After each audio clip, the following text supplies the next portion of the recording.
Assalamualaikum warahmatullahi wabarakatuh.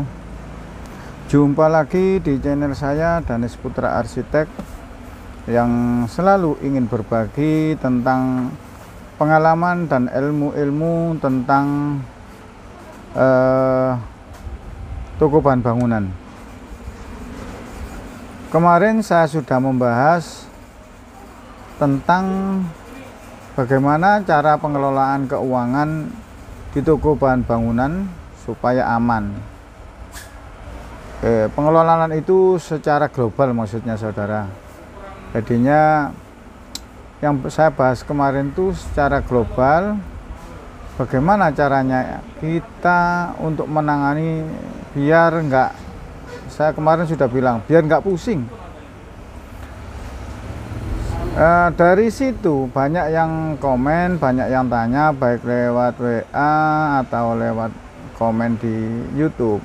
Itu secara spesifik bagaimana Pak caranya menangani toko itu, keuangan toko itu. Ini salah satunya secara spesifik ya. Untuk menangani masalah pembayaran kepada supplier. Ini masalah yang paling urgent, masalah yang paling krusial di dalam menjalankan usaha toko bahan bangunan. Soalnya apa? Soalnya kalau masalah ini kita tidak tangani benar-benar, nantinya kita itu punya toko, tokonya tambah besar, tokonya tambah maju, kelihatannya makmur, tapi di dalam otak kita ini nanti pusing saudara. Pusingnya bagaimana untuk membayar supplier ini, supplier itu, supplier itu. Itu nanti kita bingung. Kalau kita tidak bisa mengelola keuangan uangnya supplier ini. Karena rata-rata ya saya nggak bilang semua, karena banyak yang toko bahan bangunan yang memang sudah besar dan keuangannya memang cash flow-nya memang tinggi dan modalnya memang sudah besar. Kalau yang saya bahas ini yang kecil-kecil, maksudnya itu yang masih yang masih kayak kita inilah, kayak saya ini masih kecil, yang modalnya di bawah 500 juta.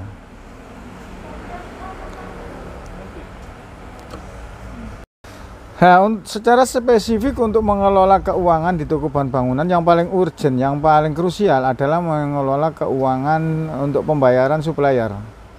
Kalau untuk mengelola keuangan penerimaan, wah semua orang bisa, tinggal terima gitu saja. Untuk pembayaran supplier itu yang paling urgent. Kalau kita tidak pengelolaannya tidak benar-benar, tidak hati-hati, nanti kalau kita ini akan terjebak dalam kesulitan. Kesulitan apa? Waktunya jatuh tempo membayar supplier, uangnya tidak ada. Waktu jatuh tempo membayar sales, uangnya tidak ada. Lah hal-hal seperti itu biasanya teman-teman kadang-kadang itu mengabaikan. Nanti akan dapat sesuk kan oleh duit, sesuk kan oleh duit. Kadang-kadang seperti itu. Saya sendiri juga mengalami seperti itu, pernah mengalami seperti itu. Kita order aja barang-barang tanpa perhitungan. Setelah itu kita jaga nondoke PT Blorok, jaga penjualan kita, padahal penjualan tidak pasti. Kadang-kadang ada rame, kadang-kadang ada sepi. Lah, untuk menangani seperti itu, saya punya trik. Salah satu triknya itu nomor satu yang kemarin sudah saya bahas. Salah satu triknya kayu. Salah satu triknya kita harus mengetahui kekuatan keuangan kita. Maksudnya kekuatan penerimaan penjualan kita. Per hari itu kita kemampuannya sampai seberapa. Nah, itu kita sesuaikan dengan order hari itu juga. Setelah itu kita harus bisa mengatur supplier itu, karena supplier itu ada jangka waktunya, ada yang 1 bulan, ada yang 45 hari, ada yang sampai 2 bulan, ada yang sampai 3 bulan. Itu di toko bahan bangunan seperti itu, ada yang Tempo seperti itu. Makanya di tempat saya kemarin sudah bilang bahwa di tempat saya untuk rencana pembayaran supplier dalam jangka waktu 1 bulan ke depan itu rencananya sudah ada. Rencana loh ya, rencana. Jangankan, makanya kalau negara itu punya rencana anggaran pendapatan dan belanja. Nah, saya juga punya rencana anggaran dan rencana pendapatan dan anggaran belanja toko. Nah, karena apa? Karena pendapatan kita nanti dibelanjakan lagi. Negara juga gitu. Negara kan pendapatannya dari apa saja nanti juga dibelanjakan. Kalau kita bisa menerima saja tidak bisa membayar, yo itu namanya bukan usaha.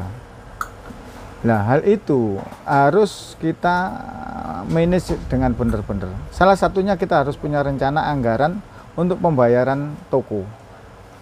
Nah, dari situ kita harus mencatat keuangan toko perharinya berapa. Makanya saya tetap menyarankan kita harus pakai mesin kasir. Meskipun toko kita kecil dan harganya juga tidak mahal. Saya bukan saya bukan vendornya mesin kasir, saya bukan vendornya, saya juga tidak punya vendornya komputer kasir. Bayar nang cukup sak nota. Saya hanya menyarankan saja, terserah jenengan pakai yang mana, pakai yang gratis, pakai yang downloadan, pakai yang apa. Kalau saya karena saya bisanya cuman pakai ini, saya pakai FPOS ini, namanya FPOS ini. Nah, ini mesin kasir namanya FPOS. Saya bisanya pakai ini. Lah, ini yang saya pakai. Di sini apa saja yang bisa diakses, apa saja yang bisa dilihat. Salah satunya gini ya, orang pasti ingin tahu penghasilannya tiap hari berapa, pendapatannya tiap hari berapa, terus profitnya tiap hari berapa. Ya, saudara. Nomor satu itu saja caranya. Tak tunjuk. Ini laporan penjualan. Real hari ini tanpa rekayasa, tanggal 19 Desember tahun 2021. Saya tampilkan.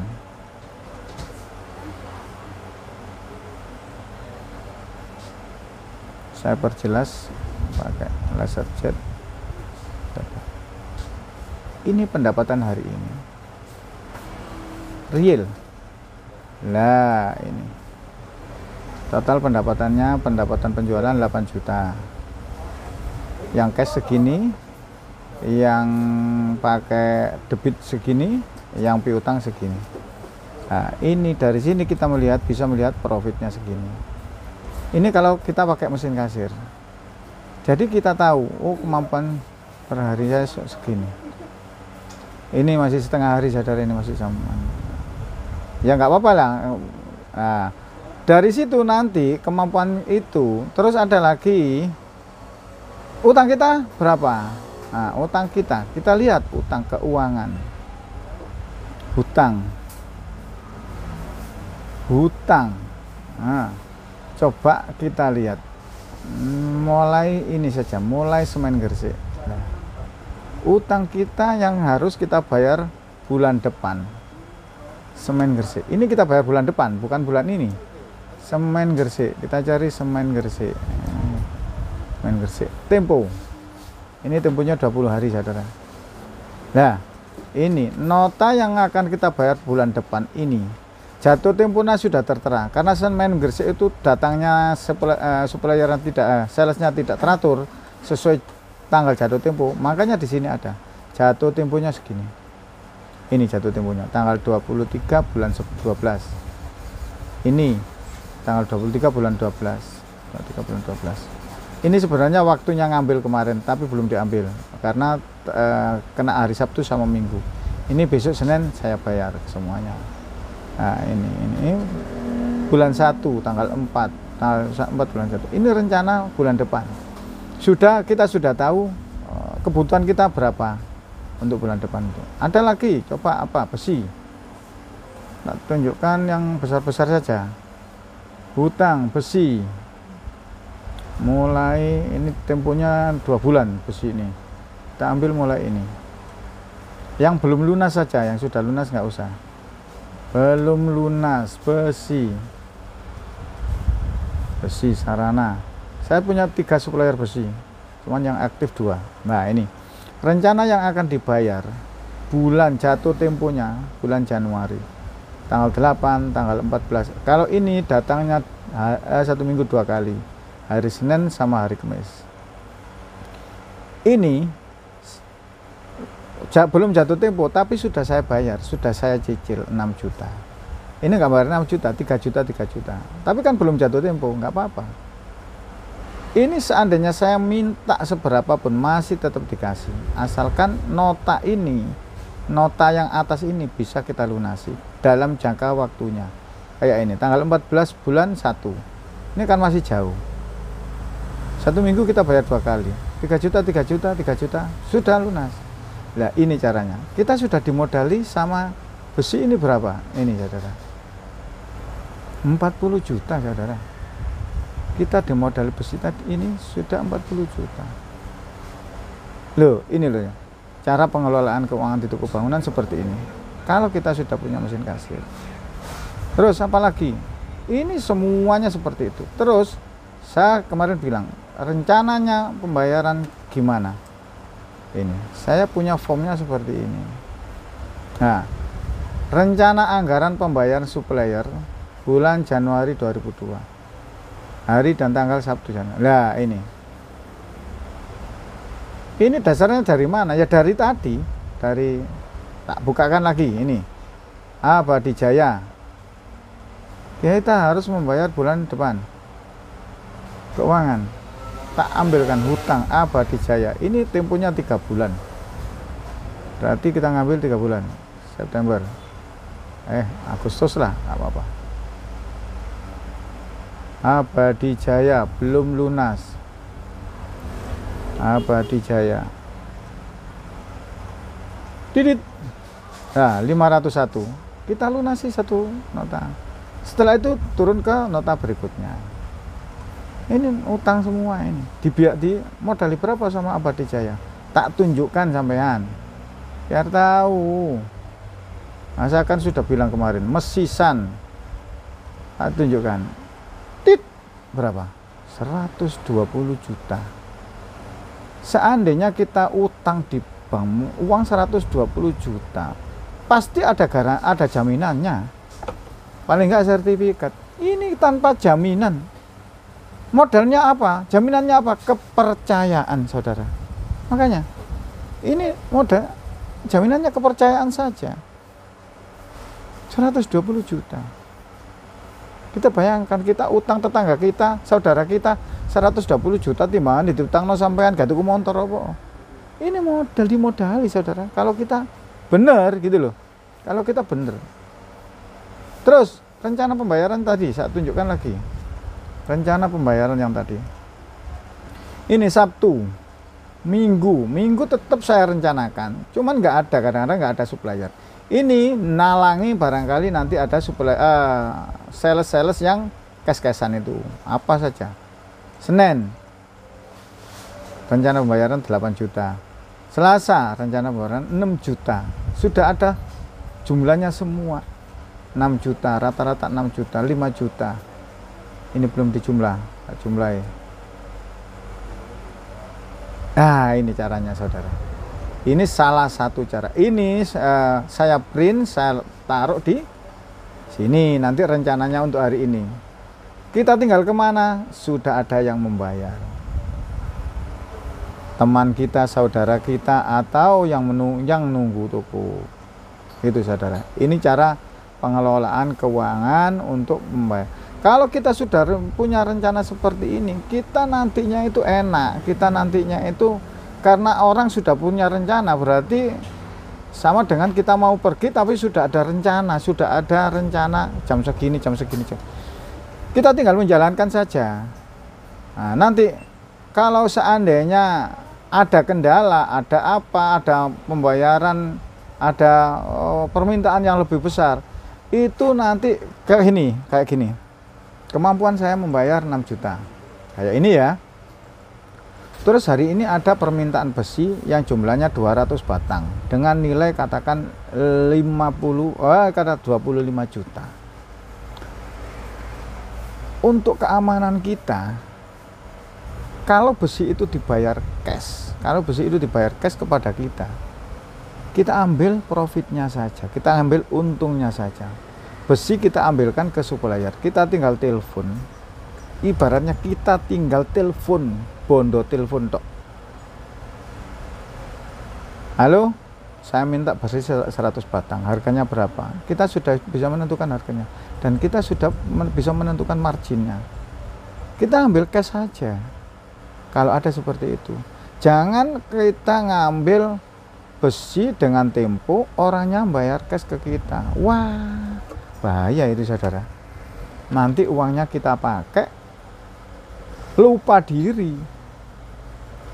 Ada orang minta semen 100 sak, orangnya bayar cash, kita ke supplier bayarnya tempo, kita putar uang. Ya nggak apa-apa kalau diputar di toko, nggak apa-apa.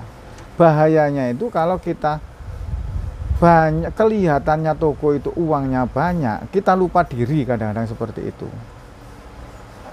Kalau tetap dibelikan dagangan, nantinya tetap bisa jadi uang, tapi ya itu tadi, dagangan yang fast moving, dagangan yang yang cepat laku, jangan dagangan yang lakunya lama. Kalau yang lakunya lama, kita ambil dari profit kita, dari keuntungan. Itu yang kita ingin menambah item barang yang lakunya lama, kayak shower, kayak gembok, kayak apa, itu lakunya agak lama. Kayak baut dan mur, itu lakunya agak lama. Nah itu kita ngambil dari keuntungan kita. Untuk barang-barang, untuk uang-uangnya supplier tadi, tetap kita ambilkan barang. Cuman ya itu tadi, kita cari yang fast moving. Contohnya apa ya, kita harus ya mesti tahu lah, mosok toko bahan bangunan nggak tahu barang yang fast moving. Begitu saudara. Ini di mesin kasir ini kita bisa melihat apapun. Laporan kayak tadi saya sudah tunjukkan, laporan apa? Laporan keuangan, laporan penjualan, laporan pembelian, laporan barang apa yang paling laku, slow item, terlaris dan slow item. Terus laporan penerimaan barang. Ini bisa kita akses dari rumah. Ini kita bisa kendalikan dari rumah. Dan dari manapun, asalkan kita bawa laptop, asalkan kita bawa HP, ada jaringannya internet, bisa. Nah ini, laporan penjualan, setiap saat kita bisa mengakses. Bukan 1 hari sekali, bukan 1 hari 2 kali, setiap saat itu bisa diakses. Ini enaknya kalau punya seperti ini. Saya hanya menyarankan saja, saya juga ibu-ibu ribet-ribet, menurut saya sih enggak kalau mau sudah berjalan.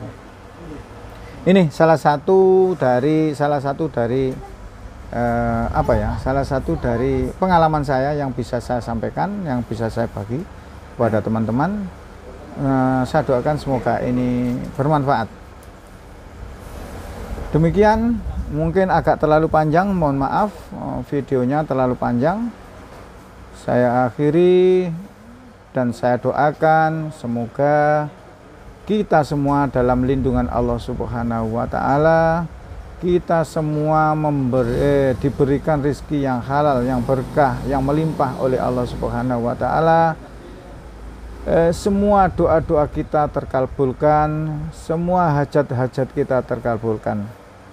Demikian saya akhiri. Assalamualaikum warahmatullahi wabarakatuh.